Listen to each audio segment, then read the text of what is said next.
ছাদ বাগানে সবাইকে স্বাগত। তো বন্ধুরা, আজকে যে গাছটা নিয়ে এসেছি অ্যাগ্লোনিমা ভ্যালেন্টাইন।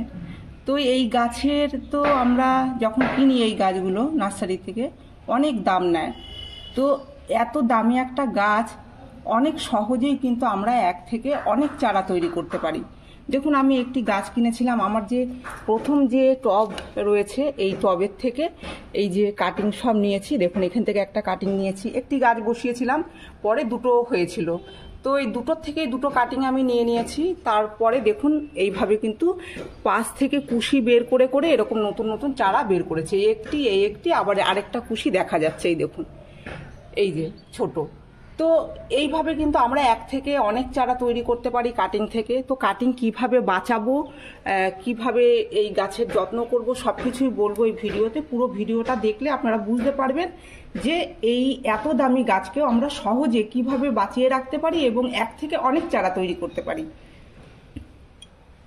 তো এখানে আমি সবার প্রথমে বলবো, দেখুন, নার্সারি থেকে কিনে এনেই কিন্তু কাটিং করবেন না, আগে বসিয়ে রাখবেন। এটা আমার 2 বছরের গাছ, যেটা আমি বসিয়ে রেখেছিলাম। কারণ শিকড় যত বেশি ঘন হবে, নিচে মাটির নিচে যত শিকড় তৈরি হবে, তারপরে কিন্তু গাছ কাটলেও পাশ থেকে কুশি বের হবে, গাছটা নষ্ট হবে না। নার্সারি থেকে হয়তো আপনারা এনে বসিয়েই কাটিং করে ফেলবেন, তারপরে দেখা যাচ্ছে যে একটা দুটো শিকড় হয়তো ছিল, শিকড়গুলো নষ্ট হয়ে গিয়ে গাছটাই নষ্ট হয়ে গেল। তো এরকম করবেন না। প্রথমে আগে এনে বসিয়ে রাখুন, 1.5 বছর 2 বছর এইভাবে রেখে তারপরে আপনারা কাটিং করবেন। আর এরকম জায়গায় রাখবেন, এই গাছগুলো কিন্তু রোদ্দুর পছন্দ করে না। যেখানে ছায়াযুক্ত স্থান, হালকা হালকা রোদ্দুর আসে, সারাদিন আলো আসে, এরকম জায়গায় রাখলে কিন্তু এই গাছ খুব ভালো গ্রো করে। এই টব দেখে বুঝতে পারছেন, দেখুন শ্যাওলা জমে গেছে। এই যে ওপরের মাটিতে শ্যাওলা ধরেছে, মানে এই গাছটা আমার ছাদে থাকে। আর এরকম জায়গায় আমি গাছকে রেখেছি, বড় বড় গাছের মাঝখানে এরকম করে রেখেছি, চারি সাইডে অন্যান্য গাছ দিয়ে আমি ঘিরে রেখেছি এই টবের। তো সেই ক্ষেত্রে এ হালকা হালকা রোদ্দুর পেয়েছে আর সারাদিন একটা আলো পেয়েছে, আর সুন্দরভাবে কিন্তু গ্রো করেছে। তো ছাদে আমি কটা গাছ রেখেছি দেখাবো। দেখুন, এই যে একটা কাটিং আমি করেছি, কাটিং বসিয়েছি, দেখুন সুন্দর কিন্তু হয়ে গেছে। এই যে এগুলো সব আমার ছাদে থাকে, এটাও ছাদে থাকে। এই দেখুন, কাটিংটা বসিয়েছি, সাইড থেকে চারা বের হয়েছে, আবার একটা কুশি বের হয়েছে। এই যে কুশিটা দেখা যাচ্ছে। আর এটা আমার ঘরে থাকে, এটা আমি জানলার উপরে রাখি। পূবের যে সকালের যে রোদ্দুরটা আসে, হালকা রোদ্দুরটা পড়ে, আর সারাদিন আর একটা আলো আসে। তো ঘরে থেকেও গাছের কালারের যে দেখুন পাতার কালারগুলো খুব সুন্দর হয়ে রয়েছে, আর গাছটাও বেশ গ্রো করেছে। প্রত্যেকটাই কিন্তু আমার কাটিং থেকে গাছ করা। এটা আমার ঘরে থাকে। এবার কাটিং আমরা কেটে নেব। ধরুন আমি যদি এই কাটিংটা এখান থেকে কাটি, এই জায়গা থেকে কাটি, এটা যদি কেটে ফেলি তো এই গাছটা নষ্ট হবে না। নিচে অনেক শিকড় হয়েছে, আর এই যে পাশে কুশিটা দেখা যাচ্ছে, এই কুশিটা কিন্তু হয়ে যাবে। তো এখান থেকে একটা আমরা কাটিং কেটে নেব।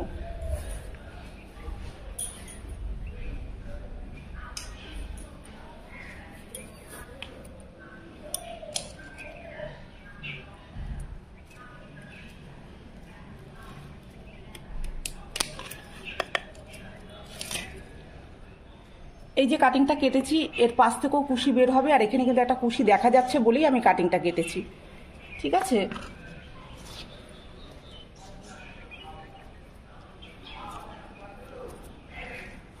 এবার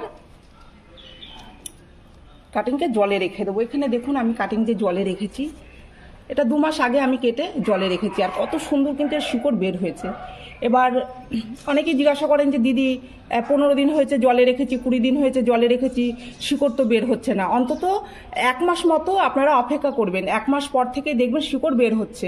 এটা আমার 2 মাস ধরে ঘরে রয়েছে, শিকড় ছোট ছোট যেরকম একটি শিকড় দেখা যাচ্ছে, এটা কিছুদিন হলো বের হয়েছে, এই যে ওপর থেকে বের হচ্ছে। তো এরকম 1 মাসের মধ্যেই কিন্তু এই শিকড় দেখা যাবে। আর এই শিকড়গুলো বড় হয়েছে যেহেতু 2 মাস ধরে রয়েছে ঘরে। তো আপনারা এইভাবে রাখবেন, আর এরকম জায়গায় রাখবেন যাতে সারাদিন আলো আসে। আলো পেলে কিন্তু খুব তাড়াতাড়ি শিকড় বের করবে, তা না হলে হয়তো আরও দেরি হবে। 1 মাসের জায়গায় কিন্তু আরও বেশি দেরি হতে পারে। তবে 1 মাস অপেক্ষা করবেন। আমার এইটা অন্তত এই 25-26 দিনের ভেতরেই আমি দেখেছি যে শিকড় বের হয়ে গেছে, খুব সুন্দর কিন্তু কাটিং থেকে এইভাবে জলে রেখে সরাসরি বর্ষাকালে যদি আপনারা সরাসরি মাটিতে বসান তাহলেও হবে। সেই ক্ষেত্রে অনেক সময় দেখা যায় যারা নতুন কাটিং করছেন, মানে ঠিকঠাক গাছ সম্পর্কে জানা নেই, তাদের হাতে গাছ নষ্ট হয়ে যেতে পারে। তাই আমি বলবো জলে রেখে গ্রো করবেন। এরকম জল দেবেন, পরিষ্কার পাত্র জলটা দেবেন, আর ফিল্টার করা জল দেবেন যাতে গাছ পচে না যায়। আর 7 দিন অন্তর অন্তর জল পাল্টিয়ে দেবেন।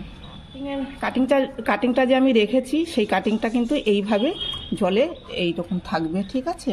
মানে মোটামুটি এতটা জলের সঙ্গে থাকবে। যদি কাটিং এত বড় হয় এতটা জলের সঙ্গে থাকবে।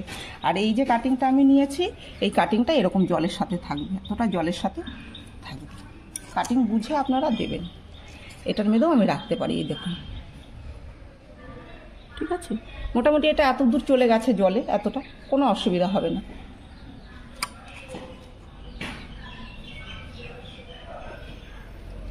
এবার দেখুন এখানে যে আমি মাটি নিয়েছি, এতে আছে 1 ভাগ মাটি, 1 ভাগ ভার্মি কম্পোস্ট, 1 ভাগ কোকোপিট, অর্ধেক ভাগ বালি। এই দিয়েই আমি এই গাছ বসাচ্ছি।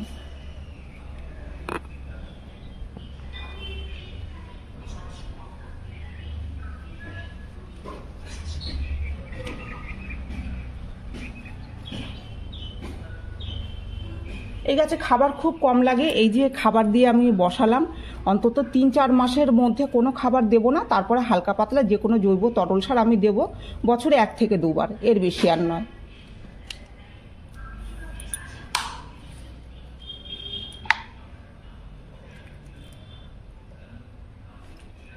আর এই কাটিং আমি ঘরে রাখবো। ঘরে রাখলে যেরকম দেখতে সুন্দর লাগে, দেখুন 2 মাস 3 মাস মতো ঘরের এরকম কাটিং যদি রেখে দেন তাহলে দেখতেও যেমন সুন্দর লাগবে, আর এর বাতাস কিন্তু ঘরের দূষিত বাতাসকেও শুদ্ধ করতে সাহায্য করে। এই ধরনের গাছগুলো, এরকম ইনডোরের গাছগুলো, এই গাছটাও কিন্তু ওই একই রকমভাবে ঘরের দূষিত বাতাসকেও শুদ্ধ করবে। তাহলে আমরা উপকার পাচ্ছি, এক কাটিং থেকে চারা তৈরি করতে পারছি, ঘরকে সুন্দর করে সাজাতে পারছি যতদিন আমাদের ঘরে থাকছে, আর এর থেকে আমরা উপকারও পাচ্ছি, কারণ ঘরের দূষিত বাতাসকে শুদ্ধ করে। তো এই ছিল আজকের ভিডিওটি আমি এখানে শেষ করছি। যদি ভিডিও ভালো লেগে থাকে তাহলে একটি লাইক করবেন, কমেন্ট করে জানাবেন, আর চ্যানেলটিকে সাবস্ক্রাইব করবেন। আপনারা গাছ লাগান, ভালো থাকুন, সুস্থ থাকুন। দেখা হবে পরের ভিডিওতে।